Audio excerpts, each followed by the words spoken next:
doing childhood trauma and its effects, and my name is Hani. My name is Ifra. My name is Nazi. My name is Zara. So this is our table of contacts. We're going to try to really understand what childhood trauma is.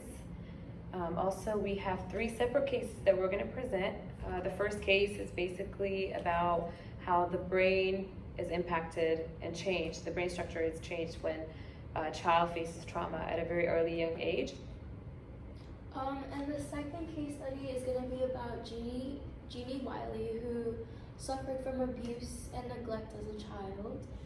And the third case study is also about an 8-month baby named Jay, who also suffered from neglect as a child and got adopted. And we're also going to talk about how you can detect childhood trauma if you know a child who's possibly going through it, ways to detect it, and also kind of briefly talk about ways to help a child if possible.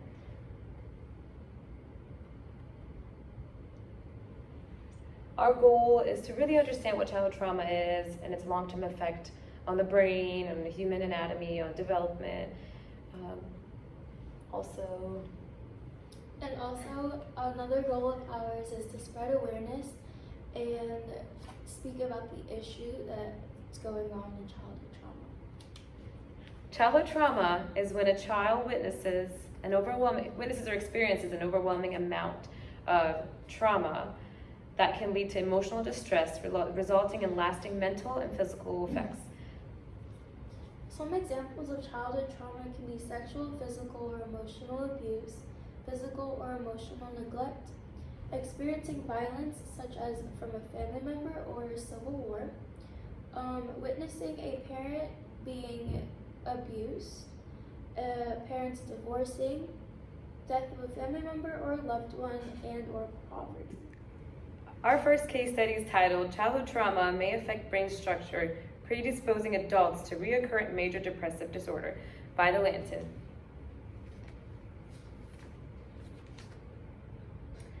This case study basically talks about how childhood trauma can affect the brain in a way that it can lead to clinical depression and likely be more severe or reoccurrent clinical depression.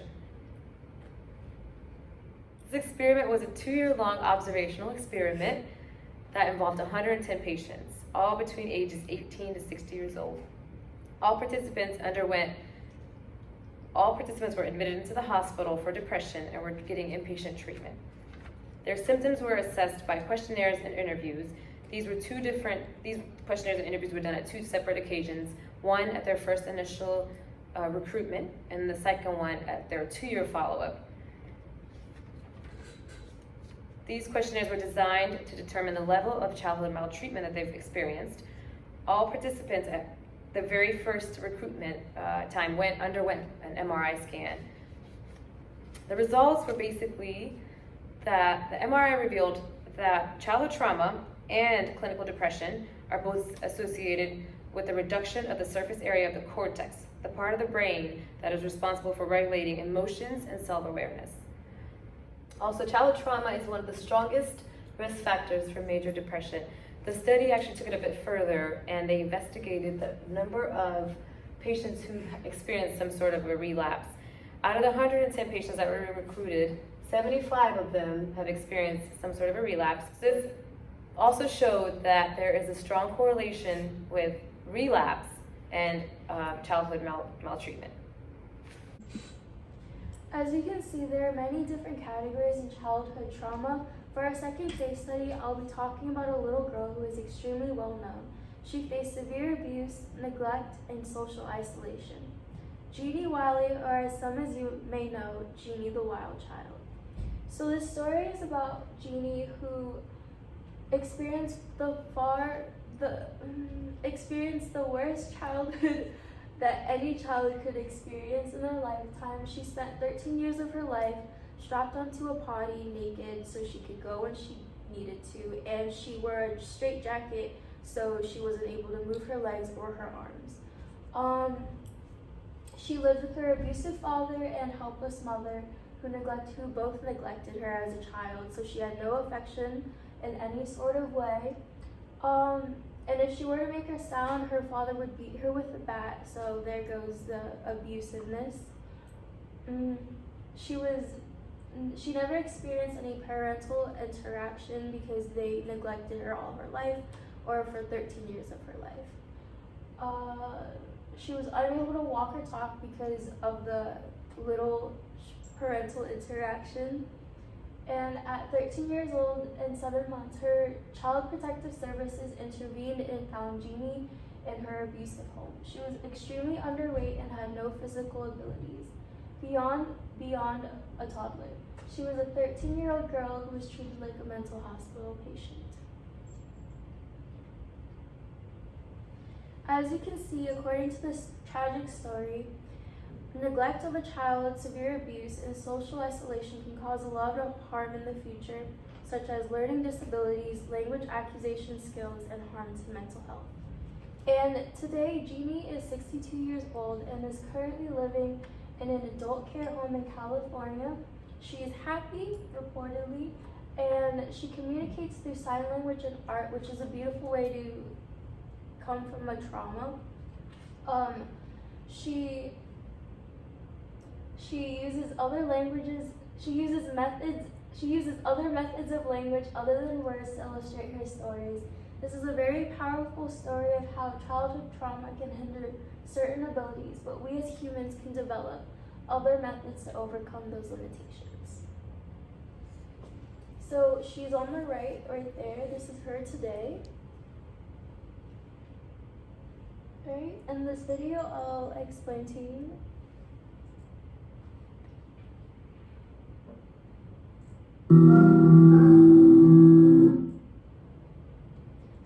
So this was after she was found from her home by the Child Protective Services.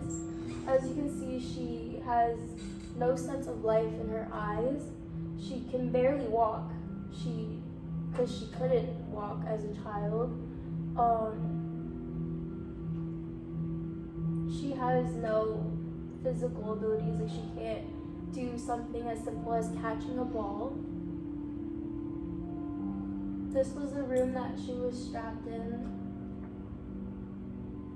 It was just a small, tiny room with barely any light.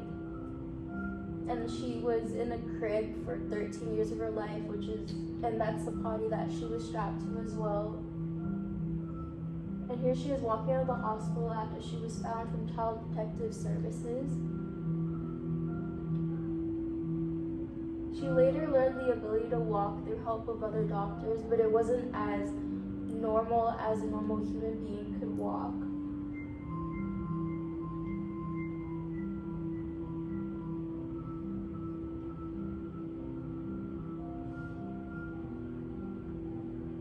As you can see, as a 13-year-old girl, she still acts like a child or a toddler.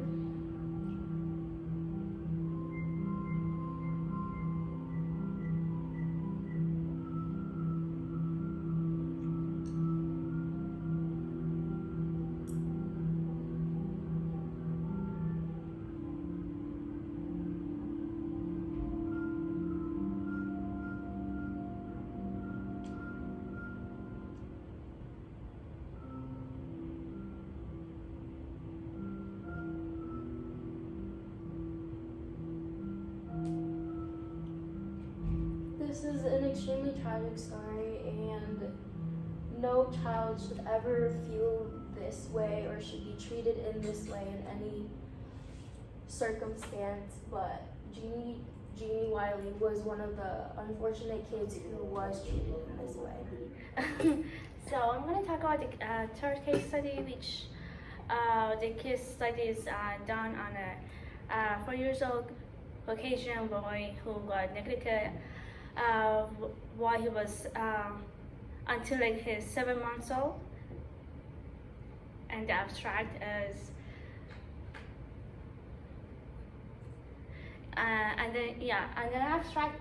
So Jay is a 4-year-old Caucasian boy who was under treatment for ADHD, anxiety, and attachment issues, and he also had critical emotional behaviors such as aggression.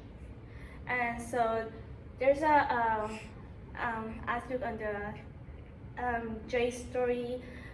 So one of the main reason, the Jay's story is started with his neglectful mother, which his mother neglected him by not feeding him and not paying attention when he was crying, and leave him with strangers. And finally, his aunt stepped in, but after his aunt declined to take care of him, and which that ended up his aunt declined to pick him up from the daycare. The daycare owner called the childhood services, and after a while, the daycare owner became the Jay's legal parents, and so some of the Jay's neglected signs are aggression, and which he's also under so many medications, such as aripiprazole, fluoxetine, thyroxine, and as you can all see, other medication above. And as a 4 years old, he's on so many medication. He was being hospitalized twice in his life, and also we have to kind of consider that he's only 4 years old, and these are kind of too much, but these are we have I think he has to be under this treatment to have a better future, even though he bonded with his adoptive mother, but one day he attempted stabbing a girl with a scissor, which that took him to the psychiatric ward again for hospitalizing and medication management. And so to wrap this up, based on this study, children with neglected do not go back to the normal children because these signs and the symptoms do not go quickly, and the treatment take a while, and the patients and the adoptive mother or parents have to be very patient and loving. Some of the possible disorders caused by childhood trauma are PTSD, ISD, and adjustment disorder, and also reactive attachment disorders, which the PTSD is one of the most common disorders along the childhood trauma, which is a flashback, and children cannot really go to some certain places because they get flashbacks that link that to their trauma. Thank you. We are noticed that how childhood trauma affects on their childhood growing, and now we want to know that how can we detect this problem in the children. Here are some signs of this issue, like sleeping disorder, anxiety, panic attack, helplessness, and learning problem. And here we have some ways that show us to help them. How can they overcome of this problem, such as journaling, meditation, community therapy, and yoga therapy. All those ways are very helpful to children who have trauma, who have childhood trauma problem. And here we have a video. It shows to you how childhood trauma affects on children's brain. And but we have a good news. The good news is young brain is malleable or plastic like a sponge, and fostering stable, supportive relationships can prevent or help reverse this damage. It also, this video shows that how we can help to children with this issue, and how can they overcome of this problem too. like collaborate children with a compliment and comfort them by staying calm and be patient, listen to them and show them how much we are interested in to listen to them, and collaborate with them, asking their idea, also inspire them with new idea too. As my experience, I have a kindergarten boy. When I approach him, or ask him what's going on, he says that I didn't do anything. Nothing here.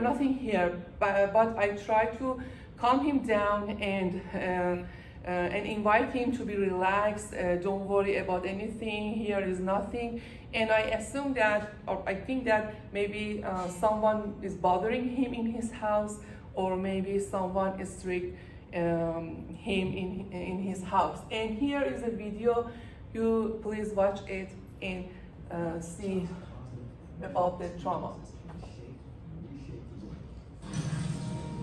Research suggests that the more a child witnesses violence, the more neural connections are created in regions of the brain that involve fear, anxiety, and impulsiveness, while fewer are created in regions that involve reasoning, planning, and behavioral control.